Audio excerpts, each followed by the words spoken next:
You told us about your first thoughts earlier, but what were your second and third and fourth and, hundreds of thoughts that may have come to you during your time in hospital, thoughts about family, about the future? Take us through that. First thought, of course, which I think comes to mind now was, did I infect any of these people that I came in contact with? And the first relief I got was when they all tested negative. That included my carpenter, my electrician, my real estate broker. These are 4 or 5, my sister-in-law, my in-laws, my nephews, my son, my co-brother-in-law, the maids that worked in our houses. These were the first people that were a sign of relief for me when they came tested negative. Even though they had to go through quarantine of 14 days in a room, it was difficult. I felt so guilty that all these people had to be quarantined because of me. But the good thing at the end, the light at the end of the tunnel, was that they all tested negative. My sister-in-law probably is the hero who took care of that. But the fact that I quarantined myself also, by looking myself in, was a feeling that I didn't contaminate these people. That was the first initial feeling that I had of the first thought. And then the second one, of course, was, now I'm positive. Now what's going to happen? My case started getting worse and worse. The doctor was worried more about me. I could tell. He told one of the doctors that I'm worried about Edgar now. He's my priority. That frightened me a little more. But he knew exactly what to do. But, I didn't know what he was going to do. But I was scared. And the next thought came to mind. Gauri and Ruth, my daughter and my wife, they are in the United States. Ishan's here. He got laid off his job because he's been away because of this pandemic in the United States. He just started his career a year ago. So I was worried about him, if something would happen to me. We moved to the United States 6 years ago. We were starting a new life again together. What was going to happen? So I even wrote to my owner of my company, which is a family-owned business. I said, Mr. Foster, if something happens to me, I said, I want you to take care of my son, hire him in my place, and let him look after the U.S. operations, train him with a job, and at least I'll feel rest assured that he's taken care of. And Mr. Foster wrote back to me and he said, nothing's going to happen to you. You're going to be just fine. But just so that you feel rest assured, don't worry.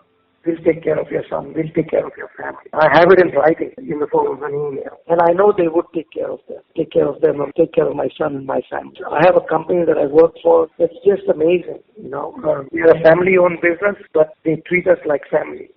So that was the second thought that crossed my mind. I was worried about Gauri. She's a housewife. How the future holds for us, and I was worried what would happen if something happened to me tomorrow. What would this girl do?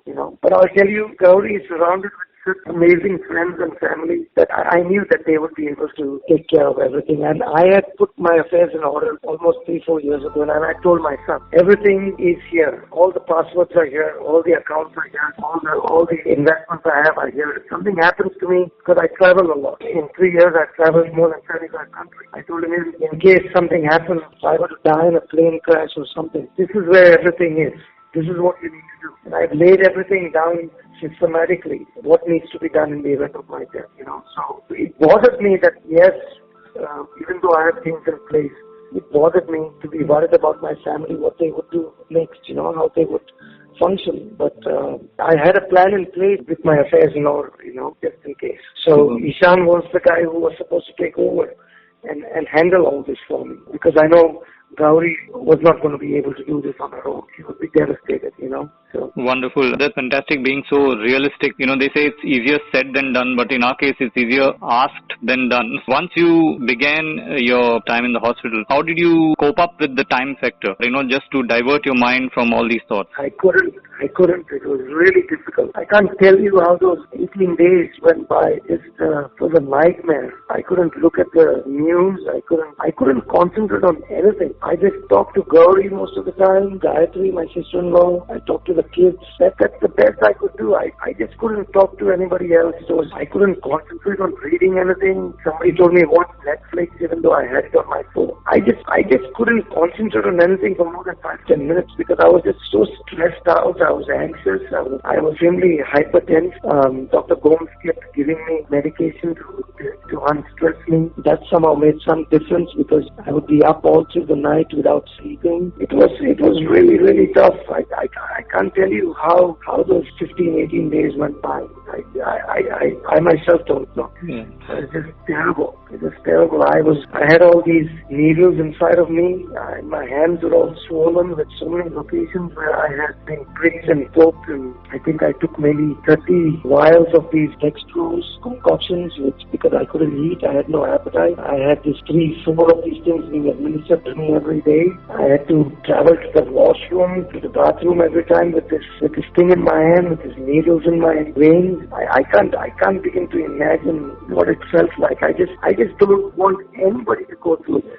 Just terrible feeling, terrible. Edgar Remedios, Goa's first survivor of COVID-19, who also spoke to us about his feelings on being tested positive, the fight against fear, the feelings he had for his family during quarantine, the relief he felt when the people around him tested negative, his admiration for Shri Narendra Modi ji, our country's Prime Minister, and his decisive actions, his gratitude to Goa's Chief Minister and Goa's Health Minister. A big thank you from him, from the bottom of his heart, to the doctors, to the nurses, and so many other people who helped him in his hour of need. His advice against self-medication, his gratitude to the Almighty, what he is going to take out of this new lease of life, and of course, how he is going to make the most out of this second chance. For all this and more, visit us on all social media platforms, and don't forget to simply go to Google Play Store and easily download Prasar Bharati's News on Air app. Savio Dinorona for